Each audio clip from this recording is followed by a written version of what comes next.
ஆண்டவரும் இரட்சகருமாகிய இயேசு கிறிஸ்துவின் நாமத்தினாலே யூடியூப் சேனல் மூலமாக செய்தியை கேட்டுக்கொண்டிருக்கிற தேவ பிள்ளைகள் யாவருக்கும் காட் கோசிஸ் மினிஸ்ட்ரி சார்பாக அன்பின் வாழ்த்துதலை தெரிவித்துக் கொள்கிறேன். இந்த 6வது மாதமாகிய ஜூன் மாதத்திலே கர்த்தருடைய கிருபையும் இரக்கமும் சமாதானமும் உங்களோடும் உங்கள் குடும்பங்களோடும் தங்கியிருப்பதாக. தேவனுடைய சமாதானம் உங்களுடைய இல்லங்களிலே உங்களுடைய தனிப்பட்ட வாழ்க்கையிலே காணப்பட வேண்டும் என்று வாழ்த்தி ஆசீர்வதிக்கிறேன். உங்களுக்காகவும் உங்கள் குடும்பங்களுக்காகவும் தினந்தோறும் ஜெபித்து வருகிறோம். தேவனாகிய கர்த்தர் இந்த மாதத்திலே நம் கண்ணீருக்கெல்லாம் ஒரு பதிலை தர உண்மையுள்ளவராயிருக்கிறார் என்பதை நான் விசுவாசிக்கிறேன். நீங்களும் அதை விசுவாசித்து தேவனுடைய நாமத்தை மகிமைப்படுத்தி உங்களை ஒப்பு கொடுங்கள். கர்த்தருடைய வார்த்தையை விசுவாசிக்கிறவர்களுக்கு தேவனுடைய வார்த்தையினால் உண்டான சமாதானமும் மகிமையும் இரக்கமும் நிச்சயம் கிடைக்கும் என்பதில் சந்தேகமில்லை. இந்த மாதத்தில் கர்த்தருடைய வார்த்தை உங்கள் வாழ்க்கையில் கிரியை செய்யும்படியாக நீங்கள் உங்களை தேவனுக்கு முன்பாக ஒப்பு கொடுங்கள். தேவனாகிய கர்த்தர் உங்களையும் உங்கள் குடும்பங்களையும் ஆசீர்வதிப்பாராக. ஆமென்.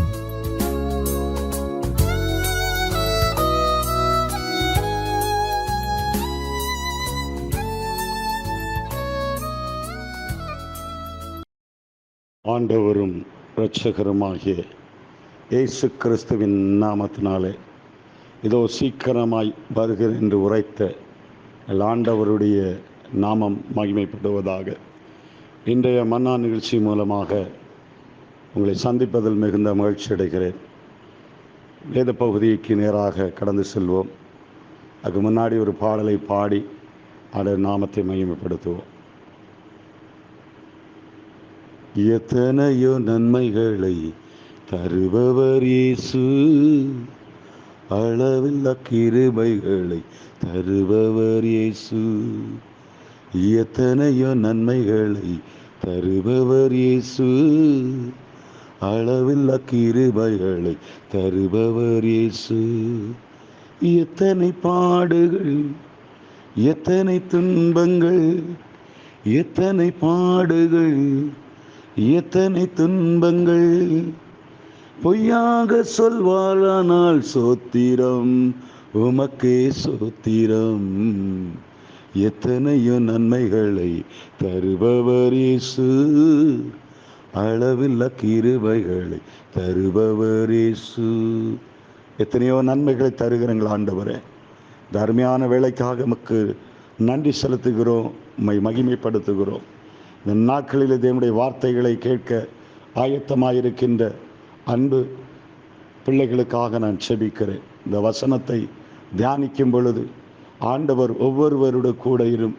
ஆண்டவரே, இதை சிலருக்கு கேட்க விருப்பம் இருக்காது. ஒருவேளை இது கடினமான உபதேசம், இதில் நாம் எதற்கு கேட்க வேண்டும் என்ற எண்ணங்கள் இருப்போமானால் அவளை மன்னித்து அவளை சீக்கிரத்திலே ஆண்டவரை ஏற்றுக்கொள்ள வைப்பீராக. உம்முடைய வார்த்தைகளை இயேசுவின் நாமத்தில் செபிக்கிறோம் நல்ல பிதாவே, ஆமென். எரேமியா தீர்க்க தரிசன புஸ்தகம் ரொம்ப அருமையான ஒரு தீர்க்க தரிசன புஸ்தகம். அதை நான் விரும்பி அதிகமாய் படிக்கிறது உண்டு. எரேமியா 15ஆம் அதிகாரம் 11ஆம் வசனத்தை நான் வாசிக்கிறேன். உன்னில் மீதியாய் இருப்பவர்கள் நன்மடைவார்கள், தீங்கு காலத்திலும் நெருக்கத்தின் காலத்திலும் உனக்காக நான் சத்துருவுக்கு எதிர்பட்டு உனக்கு சகாயம் செய்வேன் என்று மெய்யாகவே சொல்லுகிறேன் என்று இதனுடைய வார்த்தை அழகாக சொல்லுகிறது. நான் ஒவ்வொரு மாதமும் நிறைய வசனங்களை சொல்லலாம்னு நினைப்பேன், ஆனால் முடியாமல் போனது. கர்த்தர் இந்த நாளில் எங்களுடைய சபைக்கு கொடுக்கப்படுகிற வார்த்தையை உங்களுக்கு முன்னாடி வைக்கிறேன். என்னில் மீதியாக இருக்கிறவர்களுக்கு நன்மை அடைவார்கள். உன்னில் மீதியாக இருக்கிறவர்கள், எனக்கு அருமையான தேவனுடைய பிள்ளைகளை, பல வருஷ காலமாய் நன்மைக்காக காத்திருந்த அன்பு சகோதர சகோதரிகளை, உன்னில் மீதியாக இருக்கிறவர்கள் நன்மை அடைய வேண்டும் என்றால் ஒரு சில வசனங்களை நான் வாசிக்கிறேன். எரேமியா 15ஆம் அதிகாரம் 6ஆம் வசனம் சொல்லுகிறது, நீ என்னை விட்டு பின்வாங்கி போனாய், ஆகையால் என் கை உனக்கு விரோதமாக நீட்டி உன்னை அழிப்பேன், நான் பொறுத்து பொறுத்து இளைத்து போனேன் என்று கர்த்தர் சொல்லுகிறார். எனக்கு அருமையானவர்களே, நன்மை வர வேண்டும் என்றால் ஒன்று பின்வாங்கக்கூடாது. இதை குறித்து நிறைய சம்பவங்கள் உண்டு. கலப்பையில் கை வைத்து விட்டு பின்னிட்டு பார்க்கிறவன் என்னுடைய ராஜ்யத்தில் பிரவேசிப்பதில்லை. பின்வாங்கி போகிற நிலைமை ஒரு மனிதனுக்குள்ளே வருகிறது என்றால் அவன் கர்த்தரை விட்டு விலகுகிறான் என்ற அர்த்தம். எனக்கு அருமையானவர்களே, நீ என்னை விட்டு பின்வாங்கி போனாய். அப்போ உன்னில் மீதியாக இருக்கிறவர்களுக்கு நன்மை வரணும்னா சிலர் பின்வாங்கி போகிற அனுபவங்கள் உண்டு. அதாவது தீங்கின் காலத்திலும் நெருக்கத்தின் காலத்திலும் உனக்காக நான் சத்துருவுக்கு எதிர்பட்டு உனக்கு சகாயம் செய். அப்படின்னா என்ன அர்த்தம்? நெருக்கத்தின் காலத்திலும் கண்ணீரின் பாதையிலும், நெருக்கத்தின் காலத்திலும் கண்ணீரின் நேரத்திலும் நம்மை காண்கின்ற தேவன் நம்மோடு இருக்கிறார், சந்தோஷமாயிருங்க. நம்மை காண்கின்ற தேவன் நம்மோடு இருக்கிறார், சந்தோஷமாயிருங்க, சந்தோஷமாயிருங்க, எப்பொழுதும் சந்தோஷமாயிருங்க. தீங்கின் காலத்திலும் நெருக்கத்தின் காலத்திலும் தேவனுடைய பிள்ளைகளுக்கு வாழ்க்கையிலே தீங்குகள் வரும், தேவனுடைய பிள்ளைகளுக்கு நெருக்கங்கள் வரும். ஆண்டவரை தேடுகிற பிள்ளைகளுக்கு, ஜெபிக்கிற பிள்ளைகளுக்கு, வேதத்தை வாசிக்கிற பிள்ளைகளுக்கு, நல்ல தேவனுடைய வார்த்தைகளை போதிக்கிற பிள்ளைகளுக்கு, தேவனுடைய வசனங்களை அதிகமாய் சொல்லி கொடுக்கிற நேரத்தில் நெருக்கங்கள் வரும். தீங்கின் காலம், நெருக்கத்தின் காலம் என்று கர்த்தர் சொல்லுகிறார். அனைவருடைய வாழ்க்கையில் நெருக்கம் இல்லாத மனிதனே கிடையாது. பணக்காரனாக இருந்தாலும் சரி, ஏழையாக இருந்தாலும் சரி, நடுத்தர மக்களாக இருந்தாலும் சரி, நெருக்கம் உண்டு, தீங்குண்டு. அந்த காலம் ஒன்று இருக்கிறது. ஒவ்வொருவருக்கும் ஒவ்வொரு காலங்கள் கொடுக்கப்படுகிறது. சில நேரங்களில் நெருக்கம் ஒரு சிலருக்கு வரலாம், சிலருக்கு வராமல் இருக்கலாம். நீங்கள் நினைக்கிறீங்க நான் ஆண்டவருடைய பிள்ளை, எனக்கு ஒரு நெருக்கம் வராதுன்னு நினைக்கிறீங்கன்னா நீ ஆண்டவர் விட்டு விலகி தான் நிற்கிறன்னு அர்த்தம். தேவனுடைய பிள்ளைகளுக்கு உபத்திரம் உண்டு, பாடுகள் உண்டு, நெருக்கங்கள் உண்டு, துன்பங்கள் உண்டு, துயரங்கள் உண்டு, பிரச்சனைகள் உண்டு, வியாதி உண்டு, நெருக்கம் உண்டு, எல்லாம் உண்டுங்க தேவனுடைய பிள்ளைகளுக்கு. அதான் ஆண்டவர் சொன்னார், உலகத்தில் உங்களுக்கு உபத்திரம் உண்டு, ஆனாலும் திடன்கொள்ளுங்கள், நான் உலகத்தை ஜெயித்தேன் என்று சொல்லுகிறார். அப்படின்னா சொல்லுவாங்க, நான் இந்த சபையில் போனால் எனக்கு நெருக்கமே இல்லை, நான் இந்த சபையில் போனால் எனக்கு நெருக்கமே இல்லை. அப்படி சொல்கிறீங்கன்னா சம்திங் ராங். தேவனுடைய வசனத்தை விட்டு நீங்கள் விலகி இருக்கிறீங்கன்னு அர்த்தம். ஆசீர்வாதம் உண்மைதான், நன்மை வருகிறது உண்மைதான். ஆண்டவர் சொல்ல மீதியாக இருக்கிறவர்களுக்கு கூட நன்மை செய்வேன். ஆனால் நெருக்கத்தின் காலம் ஒன்று இருக்கிறது, தீங்கின் காலம் ஒன்று இருக்கிறது. நீங்கள் அதை மறந்து போகாதீர்கள். அநேகர் நினைக்காங்க, எங்களுக்கு தேவனுடைய இந்த சபையில் போனால் எங்களுக்கு நெருக்கமே கிடையாது, நாங்கள் எவ்வளோ சந்தோஷமாக இருக்குன்னா அது பொய்ன்னு தான் நான் சொல்கிறேன். நெருக்கம் உண்டு, பாடு உண்டு, உபத்திரம் உண்டு, கடன் உண்டு, பிரச்சனை உண்டு, துக்கம் உண்டு, துயரம் உண்டு. எல்லாத்திலையும் விட என் கிறிஸ்துவின் அன்பை விட்டு பிரிப்பவன் யார்? எனக்கு பவுல் சொல்லுகிறார், வியாகுலம், துன்பம், துயரம் எல்லாம் இருக்கிறது என்னுடைய வாழ்க்கையில், ஆனால் கிறிஸ்துவின் அன்பை விட்டு பிரிக்க முடியாது. எனக்கு அருமையான தேவனுடைய பிள்ளைகளே, நீங்கள் என்னதான் நீங்கள் சிலர் எனக்கு விரோதமாக நெருக்கத்தை கொடுத்தாலும் என்னுடைய பாணியில் நான் போயிட்டு தான் இருப்பேன். யார் சொன்னாலும் தடுத்தாலும் நிற்காது. ஏன்னா எனக்குள்ளே இருக்கிறவர் மிகவும் பெரியவர், எனக்குள்ளே இருக்கிறவர் மிகவும் வல்லமை உள்ளவர். அவர் என்னை நடத்துவார், என்னை தாங்குவார், என்னை தப்புவிப்பார். நெருக்கத்தின் காலம் இருக்கிறது. இன்னைக்கு வரையில் ஆண்டவர் சில நெருக்கங்கள் வழியாக நான் போயிட்டு இருக்கும்போது, கர்த்தர் நெருக்கத்திலும் உன் சத்துருக்கு எதிர்பட்டு நான் உனக்கு சகாயம் செய்வேன், சத்துருக்கு எதிர்பட்டு நான் உனக்கு சகாயம் செய்வேன், உதவி செய்வேன், நான் உதவி பண்ணுவேன், பயப்படாது. ஆனால் என்ன சொல்கிறார் பாருங்க, நீ என்னை விட்டு பின்வாங்கி போனாய். 6ஆம் வசனம், ஆகையால் என் கை உனக்கு விரோதமாய் நீட்டிட்டு என்று சொல்றார். பின்வாங்கி போனால் தேவன் சிலரை சுண்டி இழுக்கிறவர்கள் இழுப்பார். ஆண்டோடைய கை வரும். நான் பொறுத்து பொறுத்து பார்த்தேன், இளைத்து போனேன். பொறுத்து பொறுத்து பார்த்தேன். சிலர் சொல்லுவாங்கல்ல, இந்த ஆள் என்னை உபத்திரப்படுத்திட்டே இருக்கேன். நான் பொறுத்து பொறுத்து பார்த்தேன், இந்த ஆள் நம்மளுக்கு விரோதமாக நின்றுட்டுருக்கான், இந்த ஆள் எனக்கு விரோதமாக பேசிகிட்டு இருக்கான், இந்த ஆள் எனக்கு விரோதமாக கோல் சொல்லிகிட்டு இருக்கிறான், இந்த ஊழியக்காரனை கெடுத்து இந்த ஊழியக்காரனை சொல்லிகிட்டு இருக்கிறான். பொறுத்து பொறுத்து கர்த்தர் பார்ப்பார், ஒரு நாள் அழிப்பேன்னு சொல்கிறார். இது கொஞ்சம் கடுமையாக இருக்கும் இந்த வசனம். நீ என்னை விட்டு பின்வாங்கி போனாய், ஜெபத்தை விட்டு பின்வாங்கி போனாய். அநேகர் இன்னைக்கு சில இடங்களில் ஜெபிக்க வர மாட்டாங்க. பின்வாங்கி போனீர்களா? ஓடி ஓடி ஜெபிக்க வந்தீர்கள். இந்த செய்தியை கேட்குற அன்பு சகோதர சகோதரிகளை, ஊழியக்காரர்களே, உங்களை சாக்கு போக்கு சொல்கிறீங்களா? சாக்கு போக்கு. எங்களை வீட்டில் ஜெபம் இருக்குது, அங்கே இடத்துக்கு வரணும். ஏன் முதல்ல ஓடி வந்தீங்க? ஏன் ஓடி வந்தீங்க? ஃபுல்லாக சாக்கு போக்கு.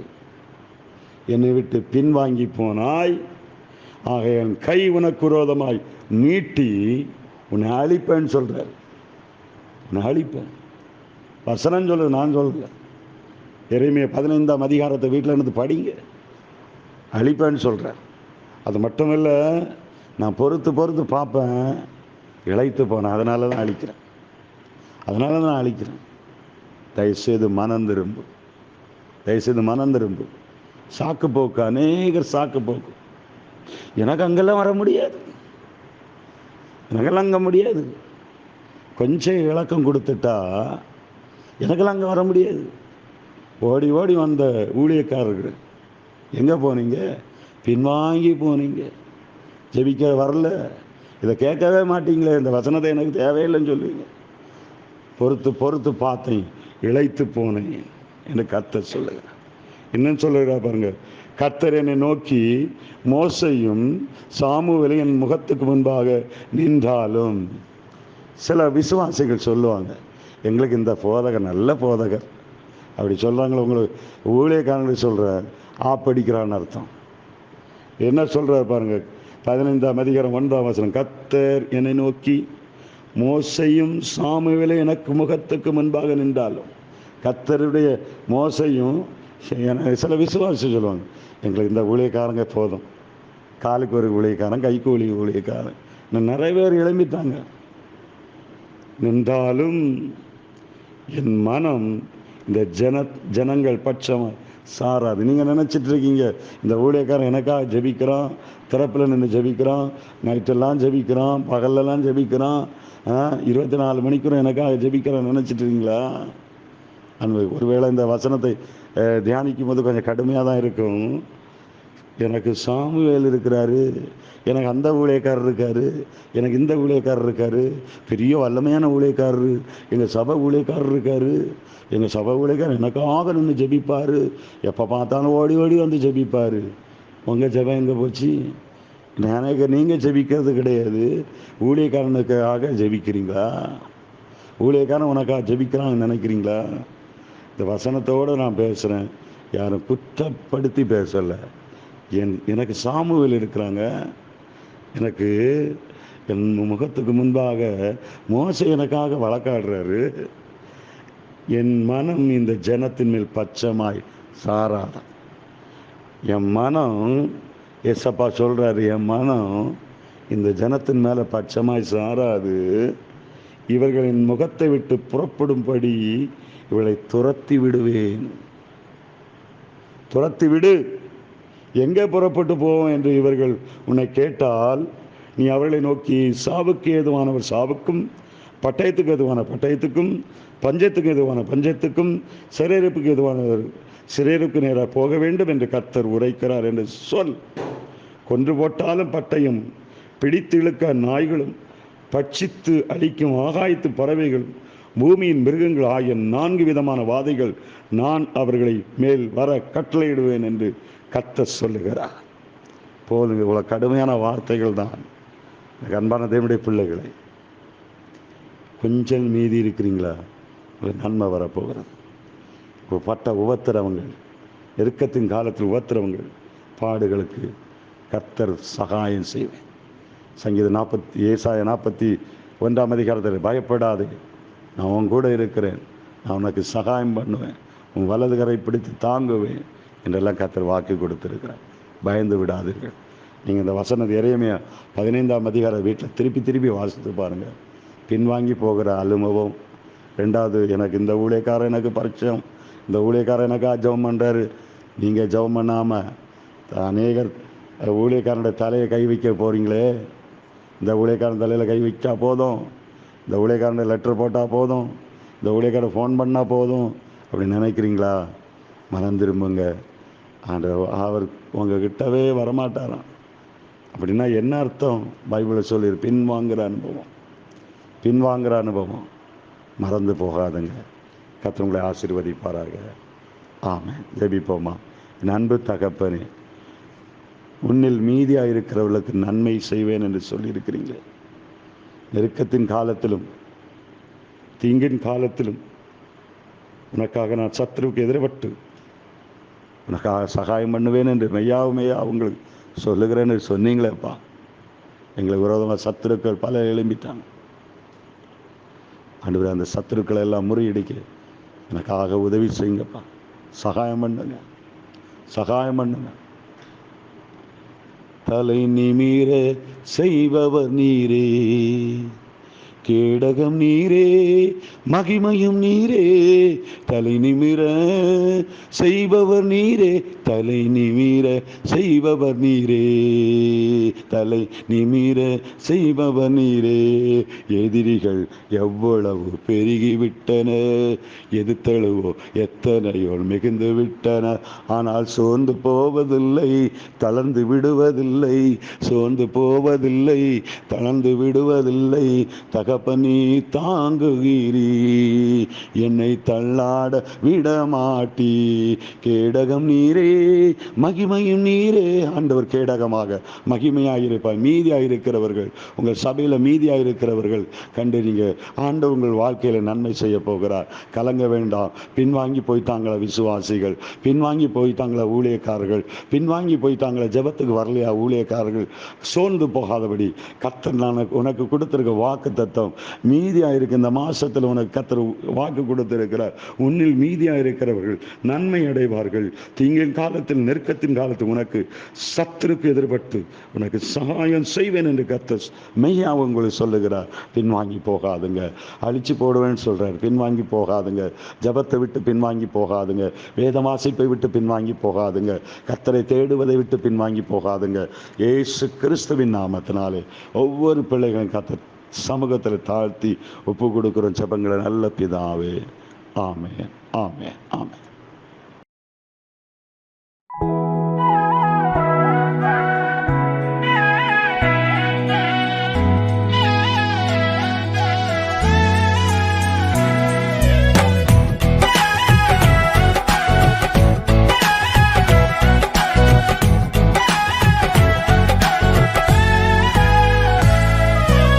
அழைத்தவரே என்றும் நடத்துவீரே, உங்க கரம் இருக்க பயம் இல்லையே.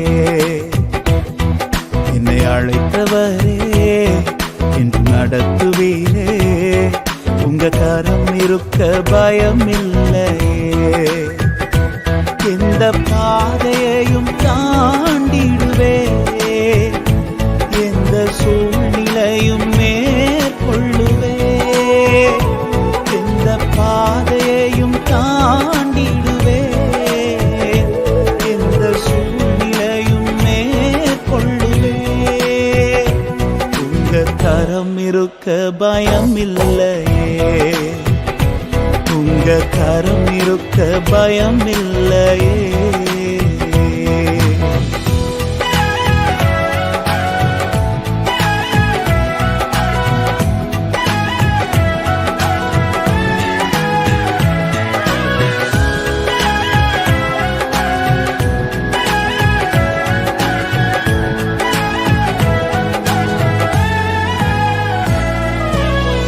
கருவிலே என்னை கண்டவரே, பெயர் சொல்லி என்னை அழைத்தவரே, கருவிலே என்னை கண்டவரே, பெயர் சொல்லி என்னை அழைத்தவரே, நன்மைகள் எனக்காய் செய்பவரே, பழுவாமல் என்னை காத்தவரே, இனிமேலும் என்னை காப்பவரே, என்னை அழைத்தவரே, என்று நடத்துவீரே, உங்க கரம் இருக்க பயமில்லையே.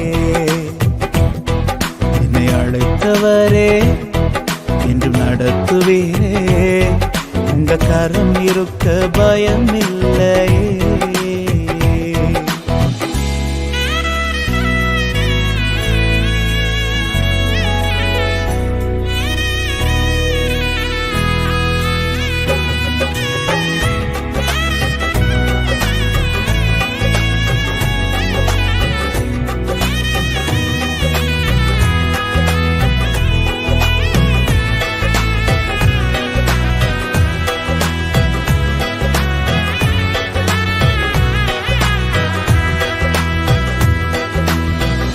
புல்லுள்ள இடங்களில் மேய்த்திடுவீர், அமர்ந்த தண்ணீர் அண்டை நடத்திடுவீர். புல்லுள்ள இடங்களில் மேய்த்திடுவீர், அமர்ந்த தண்ணீர் அண்டை நடத்திடுவீர். மரணத்தின் பள்ளத்தாக்கு சூழ்ந்திட்டாலும் வாக்கென்னும் கோலினால் பலப்படுத்தி எனக்கான நன்மையை காண செய்வி. என்னை அழைத்தவரே, என்று நடத்துவீரே, உங்க கரம் இருக்க பயமில்லையே. என்னை அழைத்தவரே, என்று நடத்துவீரே, உங்க கரம் இருக்க பயமில்லையே. எந்த பாதையிலும் நான் நடப்பேன், எந்த சூழ்நிலையும் மேற்கொள்ளுவேன். எந்த பாதையிலும் நான் நடப்பேன், எந்த சூழ்நிலையும் மேற்கொள்ளுவேன். உங்க கரம் இருக்க பயமில்லையே. உங்க கரம் இருக்க பயமில்லையே. உங்க கரம்